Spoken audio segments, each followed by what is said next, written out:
Kala Ghoda circle પર મોટા મોટા હોર્ડિંગ્સનો જમાવડો જોઈને માંજલપુરના ધારાસભ્ય યોગેશ પટેલ વિફર્યા હતા અને એમને કોર્પોરેશનના અધિકારીઓનો જાહેરમાં ઉધડો લઈ લીધો હતો.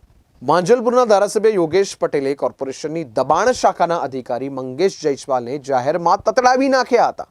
તેમણે જણાવ્યું હતું કે જે ધાર્મિક સંસ્થાના કાર્યક્રમો પૂરા થઈ ગયા હોય એના હોર્ડિંગ્સ હટાવી લેવા જોઈએ.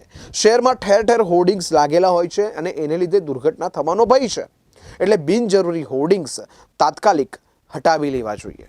શહેરમાં અનેક જગ્યાએ અસંખ્ય બોર્ડો લાગેલા છે, જેના કાર્યક્રમો પતી ગયા હોય ને એ બી બધા મોજૂદો છે બોર્ડો. એ બધા સાઇન બોર્ડો ઉતારી દેવાની મેં વાત કરી છે. દબાણ હેઠળના જે જયસ્વાલ છે એને મેં વાત કરી છે કે ઘણા બોર્ડો એવા છે કે કાયમી રહે છે, એમની જગ્યા બુક કરી રાખે છે, એવા બોર્ડો ઉતારી દેવા જોઈએ. આખા વડોદરા શહેરમાં રીતની પરિસ્થિતિ દરેક સર્કલો ઉપર શું કહેશો, તમને ઉતારવા જોઈએ ના ઉતારવા જોઈએ? બસ એ વાત કરી છે ને એવા બોર્ડો ઉતારી દેવાની બી સૂચના આપી છે.